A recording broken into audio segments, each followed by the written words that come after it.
Sziasztok! Meghoztam nektek az első könyvvélemény videót erre a csatornára. Az első paciensünk pedig nem más lesz, mint Doppergés. Az Egy éjszaka a herceggel című regény, úgyhogy ha kíváncsiak vagytok, hogy mi a véleményem a könyvről, akkor tartsatok velem a továbbiakba is.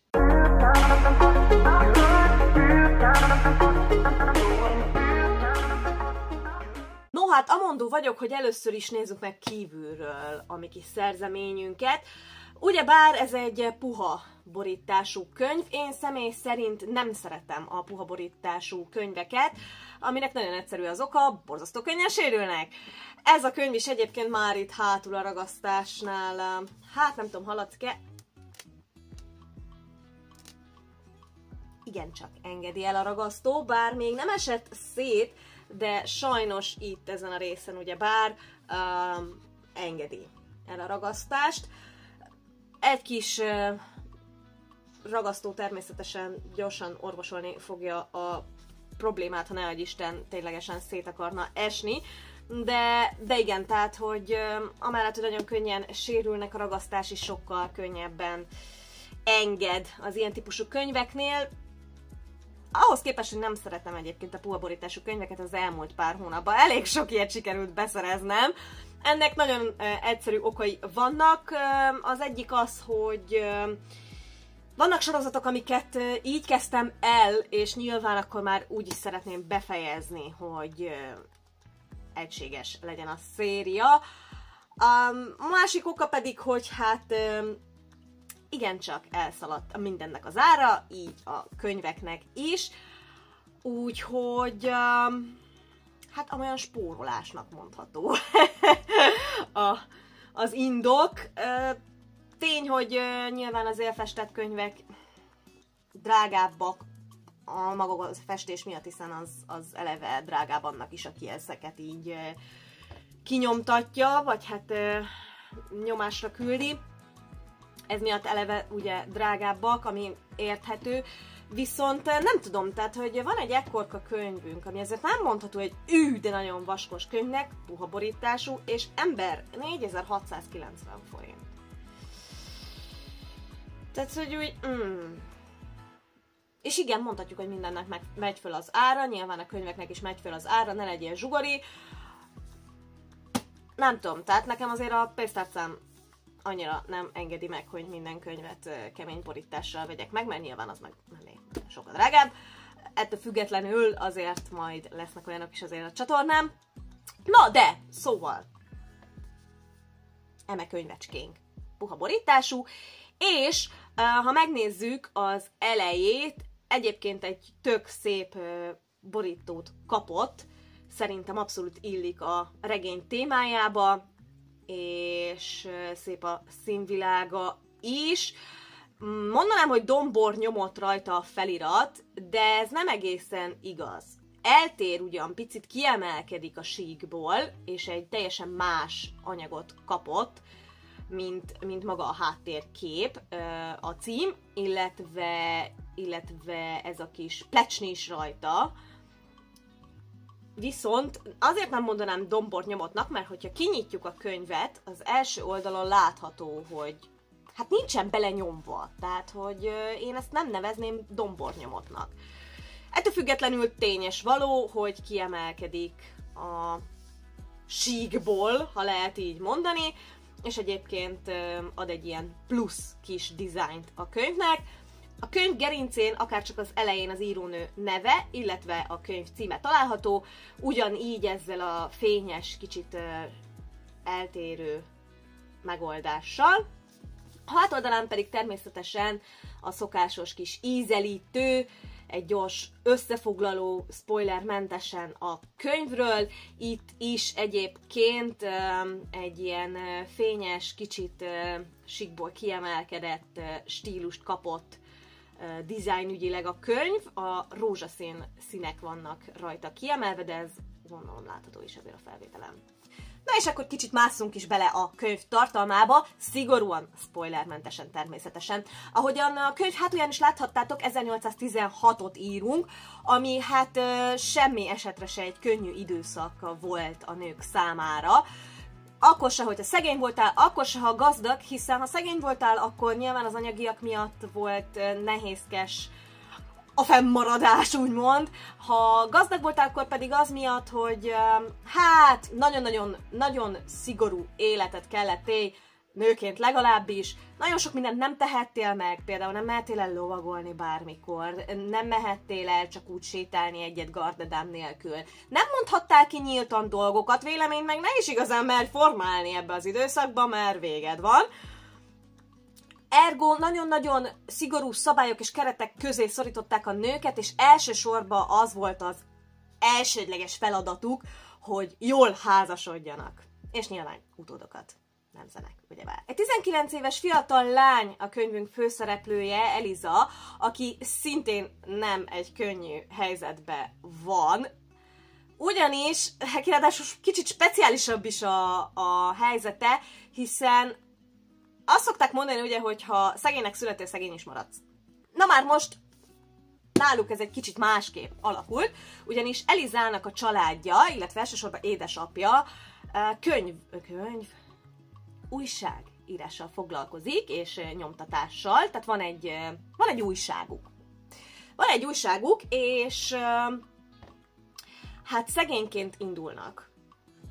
Tehát, hogy igazából nem az elithez tartoznak abszolút, ebből fakadóan kicsit szabadabban tudott Eliza élni. Teszem azt, elmehetett lovagolni délután, egyedül, ahova csak szeretett volna, kimondhatta a véleményét, és még írhatott is az újságba, nyilván nem a saját neve alatt, de írhatott, ergo a véleményét is valamilyen formában tudta közölni az emberekkel. Na már most úgy adódik, hogy egy sikeres üzlet keretein belül a család fel tud lépni a felső körökbe, a társasághoz tartozhat, és hát itt csatlakozunk be mi is a történetbe. Hát nem irigylem Elizát. Az ő szemszögéből látjuk egyébként a teljes történetet, ugyan több karakterünk is van, mert Elizának van 2 testvére is, egy bátyja és egy húga, és picit az ő irányukba is elmegyünk, de abszolút Eliza szemszögéből látjuk megírva ezt is egyébként, vagyis elmesélve ezt is. Fellépünk ugyebár az elitbe, tehát a társaságban, mivel ő 19 éves, bemutatásra kerül, ergo próbálják jól férjhez adni, ki is szemelnek neki egy jelöltet. Hát igen, ilyenkor, tehát ebben a korban nyilván az volt a cél, hogy minél jobb partit fogj magadnak, nem az volt ugyebár, hogy szerelemből menj férjhez. Na már most, ha szerelmes lettél közbe, akkor az elég cink, főleg, hogyha nem támogatnak benne a szüleid. Na hát most itt is azért egy ilyen helyzetnek vagyunk a szemtanúi. Elizát hozzá akarják adni egy úriemberhez, akiben ő nyilván nem szerelmes, viszont közben természetesen a szíve másfelé húz. Látunk ergo egy ilyen szerelmi szálat, de közben meg marha jól be van mutatva a kornak tényleg a nehézségei, és az, hogy egy ilyen 19 éves lány, aki főleg, hogy úgymond kicsit szabadabb világból jött, mennyire szenved attól, hogy itt be van szorítva nagyon keményen szabályok közé, és hát tör neki belőle, ugyanakkor nem akar csalódást okozni a családjának, szóval eléggé drámai könyvnek mondható, nagyon-nagyon jól bemutatva tényleg a kornak a nehézségeit, illetve hát mondanám, hogy szépségeit, de hogy őszinte legyek, annyira szépséget nem találunk benne. Tetszett egyébként az is, hogy nem csak a női oldalról mutatta be azt, hogy mennyire nehéz ez a párválasztásos történet, mert ugye, mint mondtam, Elizának van egy bátyja is, és bár Eliza oldaláról látjuk a történetet, mégiscsak azért kapunk egy kicsit abból, hogy a bátyjának is mennyire nehéz igazából az, hogy egyébként, hogyha véglegesen választ párt, mert azért a férfiaknak ilyen téren is könnyebb életük volt már akkor is. Tehát, hogyha egy nő kacsingatott, vagy ismerkedett úgy, hogy nem volt gardadámja, vagy keveredett intimebb kapcsolatba a férfival, akkor már rögtön meg volt bélyegezve, már el volt hordva mindennek, már nem tudott úgy házasodni, ahogy jó lehetne. STB, bezzeg a pasik. Ugyebár, a pasik. Azok itt is kicsit szabadabban tudták venni ezt a dolgot, de ugyanakkor meg mégiscsak nehéz volt nekik is, mert hát maguk mellé választani véglegesen egy párt, azt olyat kellett, hogy azt akkor a társaság is elfogadja. Szóval annyi, hogy nekik a kis kikacsingatásokat azt ilyen, hogy is mondjam, kimondatlanul, de mindenki tudta, hogy ez ilyen hétköznapi dolog náluk, tehát hogy nem botránkozott meg rajta igazán senki. Fogalmazzunk így. Ugyanakkor van ez a szál ugye külön futva az újságírás oldaláról, hiszen így, hogy már bekerülnek az elitbe, itt már az újságírás se nézi nagyon jó szemmel, még az apja sem.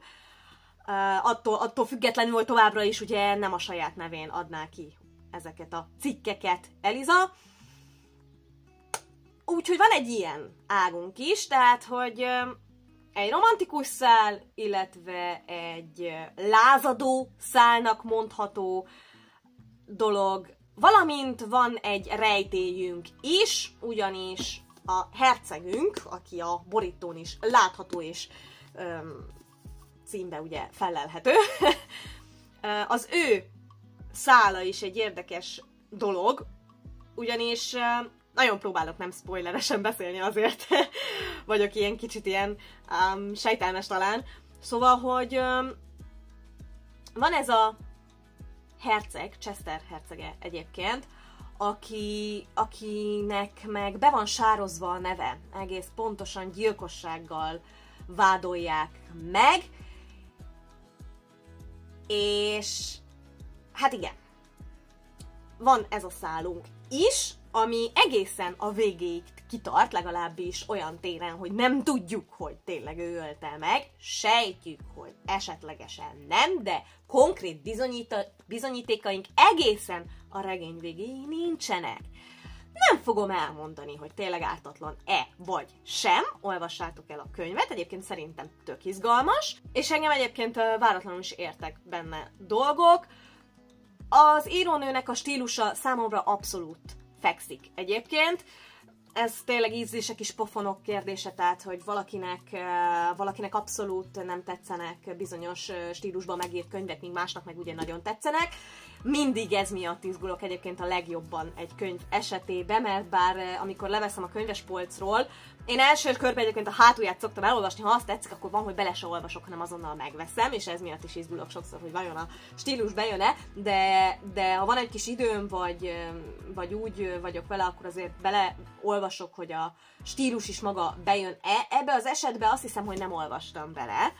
Márpedig azért nem, mert a hátoldalán lévő kis összegzés abszolút megvásárolt, és biztos voltam benne, hogy nekem ez kell, úgyhogy hoztam is magammal.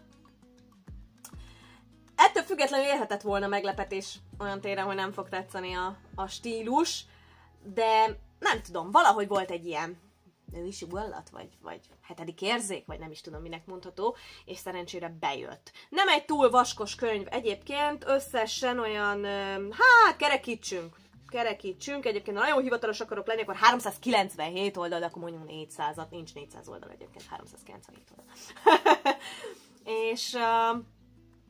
és végig izgalmas volt. Egyszer sem mondtam azt, hogy fú, én ezt unom. Fú, ez borzasztóan elnyújtott, elcsépelt, túl nyálas, túl ilyen, túl olyan. Nekem végig fenntartotta az izgalmat, már csak azért is, mert nagyon-nagyon együtt tudtam érezni Elizával. Én is, hát kos vagyok, és kosok azok kimondottan ilyen kis lázadó típusoknak mondhatóak, úgyhogy nagyon-nagyon nagy az igazságérzetünk, és Elizának is, úgyhogy nagyon-nagyon együtt tudtam vele így érezni, és tényleg nagyon jól meg lett írva a könyv maga is. Na és itt a végére annyit még, hogy kiknek ajánlanám ezt a kis regényt. Mindenképpen 16 éves múlj el, vagy legalább töltsd be, de lehet, hogy jobb, ha 18 vagy, mert azért itt vannak jelenetek. Ezt még szerintem kicsit korábban vásároltam, mint hogy a kormányunk elkezdjen befóliázni könyveket, mert bár ugyan spoiler, ez a meleg jelenet nincs benne, azért ez nem erről szól, de erősen 18 karikás. És nincs rajta egyébként, azt próbálom nézegetni, hogy van-e valahol 18 karika, nincs rajta. Pedig 18 karikás az rendesen. Na de mindegy.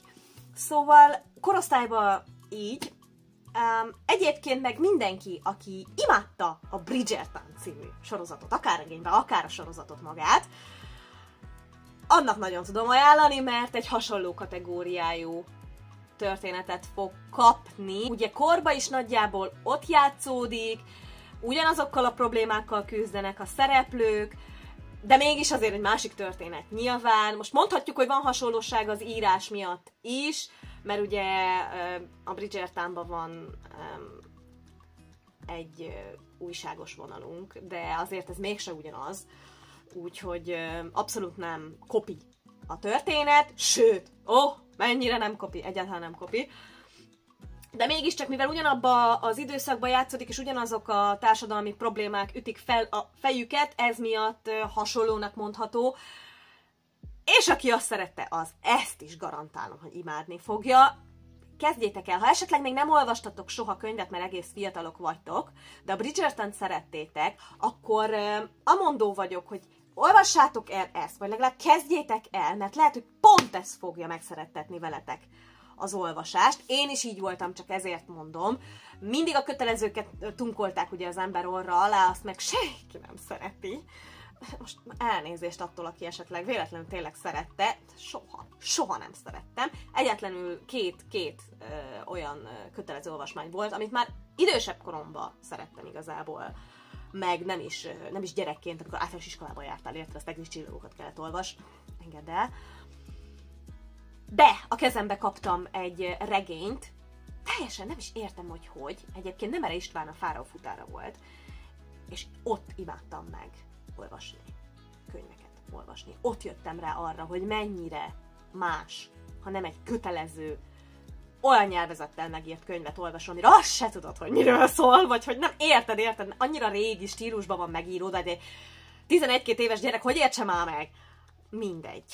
Ez egy másik videó témája lesz. Röviden tömören a lényeg az, hogyha még nem olvastál, és úgy vagy vele, hagyjál már engem a könyvekkel, de szereted a Bridgertont, akkor ezzel kezd, mert valószínűleg meg fogod szeretni az olvasást. Na srácok, ennyi lett volna ez a kis videó. Remélem, hogy tetszett nektek, ha így van, akkor hagyjatok itt mindenképpen egy lájkot.